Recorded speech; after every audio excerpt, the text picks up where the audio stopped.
finds emotions super uncomfortable. What I know for sure is sometimes I don't like talking about emotions or feeling them or being around them. But what I know is that in order to bounce back so we can move forward, in order to be confident, to be determined, we have to see emotions as information and motivation.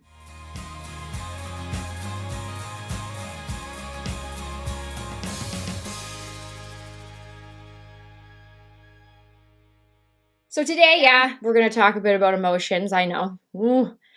Cue the eye roll. But I do promise you it's going to be worth your while. And this is what I also promise, that we're going to have some fun with it.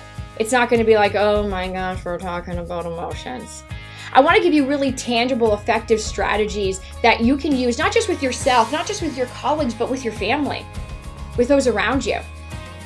So that ultimately you're recharging your battery, working with and through emotions so you can keep doing the important work you're doing.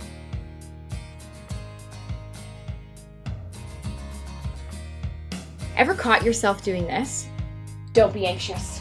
Don't be anxious, Sarah. You shouldn't be so angry. Why are you so irritated? Stop being sad. Do not be sad.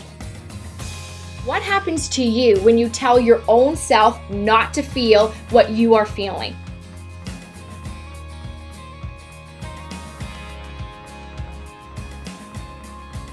Today and every day, if we remind ourselves that it's okay to feel, we have a framework to bounce from. So this is about using our emotions in a healthy way. I'm allowed to be angry. You're allowed to be frustrated, annoyed, nervous, anxious. And it doesn't define you. It is just part of the journey.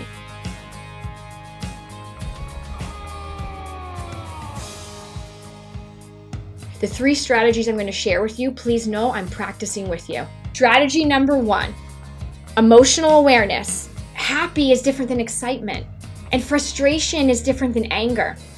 Knowing that there's different emotions helps us with strategy number 1. Strategy number 2 is emotional management. Being able to actually manage that emotion. Okay, I'm allowed to feel that emotion. It's okay to feel it. I'm feeling frustrated. It's right in my neck. Now what am I going to do to manage that emotion and move with and through it? I told you I was going to give you 3, right? So now you're like, hey, Sarah, lay it on me. What's the 3rd one? What I think is the part that really allows us to make choices with clarity so that we can think and act beyond emotions.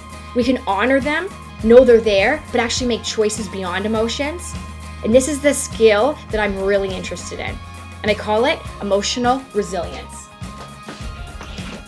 Being resilient to the emotion. Saying, okay, so I want to be able to bounce back to move forward. How do I do that? If we're not just making choices out of emotion, where are we making choices from? Our character. But you got to know what character traits actually matter to you to give your brain a focal point to say, no, this is the person I want to be, even when I'm angry, even when I'm frustrated. And this becomes the focal point. This becomes where we can hold each other and ourselves accountable.